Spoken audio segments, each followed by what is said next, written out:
Ganun talaga pag may filter, no guys, nagiging fresh ka kahit hindi naman talaga sa totoo. Anyway guys, magkakaroon tayo ng quick pasalubong haul for today. So yesterday kasi nagpunta ako sa mall kasi minute ko yung aking pinsan na galing sa Thailand. Oo, Thailand.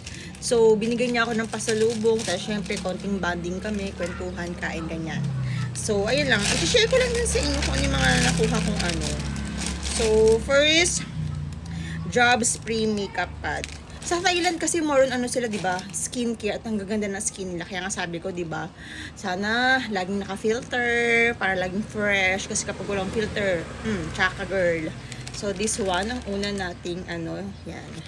Actually, hindi ako masyadong ma-skincare. So, kaya thank you sa pinsan ko na nagbibigay sa akin ng mga skincare. So, ita-try natin to, guys, ha. Baka may pag-asa pa yung ating mukha, guys. May pag-asa pa yan.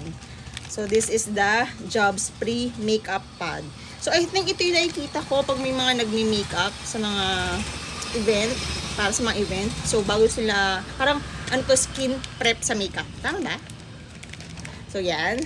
Second, so, Winona, is that Winona? Soothing and repairing freeze-dried mask. So, paano kaya ito gamitin? Ako, namamangyan na naman ako, guys. Ayan siya. So, yan na. Galing Thailand yan na. So, i-check pa natin kung paano natin gamitin kasi bakit may something dito and may something dito, no? So, parang I think may serum to na ilalagay dito. Mas nandito yung like the mask bago mo siya ilagay. So, feeling ko ha, kasi ayan, nandito instruction, guys. Ayan. Second, yun. Then, we have the Cute Press Every Perfect Skin. Yan. Foundation powder. Ayan. Diba? Ang ganda. Ang ganda. Sana ganyan talaga lagi yung ating skin. Maganda. Anyway, yan. Thank you.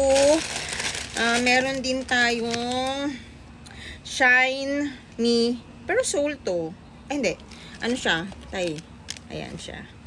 So, glossy lasting tint in the shade of 501 Cherry Me. 501. Ayan. Next.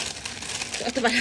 Meron tayong color deep brown, drawing line eyebrow pencil. Siguro napansin ng pinsan ko, medyo namimipis na yung ano ko. Kasi ang dami kasing, nagkakaroon talaga ako ng hair loss ngayon. Kasi aging na tayo, guys. Ayan siya. In a shade of deep brown. So, ito try din natin yan. Though, hindi tayo masyadong magaling sa pagkikilay. Kasi actually, hindi ako nagkilay. Kasi nga may buhok naman yung kilay ko. Minsan nilalagyan ko lang siya ng ibang shade. Yun lang. Brush lang. So, and sa foodies, meron tayong salted egg. Oriental Kitchen. Yan. So, yan. Try yan. So, favorite ko yan, salted egg. So, yun lang naman yung galing Thailand. And yung isa ko namang pinsan, hindi din naman nagpakabog. Hindi rin nagpakabog. May binigay din siya sa akin, ayan. Actually, i-affiliate ko to. Itatry ko muna kasi affiliate ko, guys, ha. This is the Pure Form Inositol. So, yun lang, guys. Sharing is caring. Wala. So, sorry na. So, sa mga hindi nakakakilala, and for sure, kilala nyo na to kasi masyado tong in demand yun dito. This is para sa mga babae na merong PCOS. So, yung mga pinsan ko, meron silang PCOS. Ako actually, hindi naman talaga ako totally na-diagnose ng PCOS.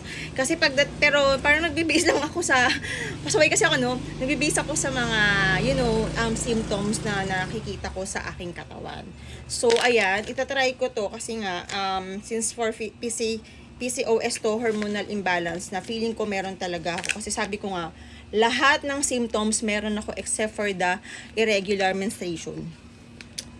As in.